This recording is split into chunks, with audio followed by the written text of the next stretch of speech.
Betty Memendom Cyril, enseignant au lycée Nelson Mandela. Je pense que la question de l'uniformisation des coefficients tombe à point nommé, en ce sens qu'il s'agit, à mon avis, de la plus grande révolution du système éducatif gabonais qui arrive à point nommé. Je m'explique. Avant, on avait comme l'impression que le système éducatif gabonais était bipolarisé et le domaine, le champ des mathématiques, de tout ce qui est science, était un champ, on va dire, un peu qui privilégiait certains apprenants au détriment d'autres apprenants. Et là, on avait en quelque sorte affaire à un système, n'est-ce pas, qui permettait, qui favorisait l'exclusion, en ce sens que ceux qui se sentaient à l'aise dans les domaines des sciences se sentaient plus ou moins considérés, plus aimés, plus valorisés, plus motivés et plus promus. Or, en réalité, il n'y a pas que le domaine des sciences dans les différents champs de compétences. C'est un tout englobant.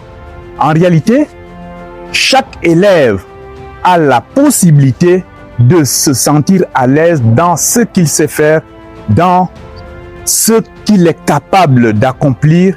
C'est pourquoi, en principe, celui qui a des compétences dans les domaines des arts, dans le domaine de la philosophie, dans le domaine en histoire, géo et autres, cet élève peut maintenant se réaliser, s'exprimer et en réalité se faire valoir en fonction de ses aptitudes, sans plus se sentir lésé, exclu parce qu'il aurait des lacunes dans tel domaine des sciences, ainsi de suite.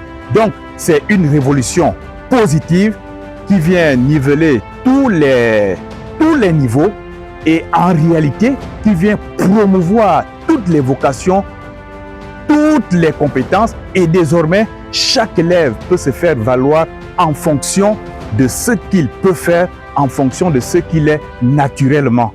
Et nous avons la possibilité de découvrir chaque élève dans ce qu'il sait faire par vocation. Et à partir de là, effectivement, on pourra maintenant apprécier chacun selon les compétences. On pourra maintenant orienter chaque élève en fonction de ce qu'il est capable de faire.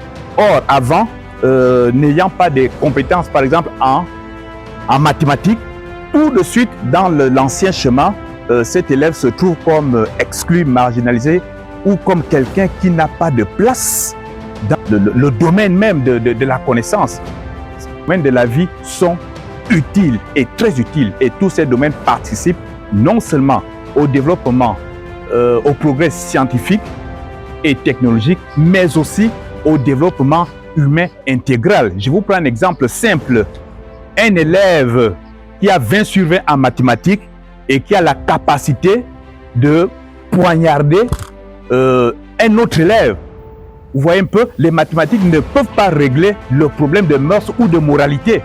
Je pense que le cours d'instruction civique est complémentaire à ses aptitudes en mathématiques. Les deux cours vont ensemble. Donc, vous voyez qu'à partir de là, tous les métiers, tous les domaines de formation sont très utiles et très complémentaires. Ouais, merci.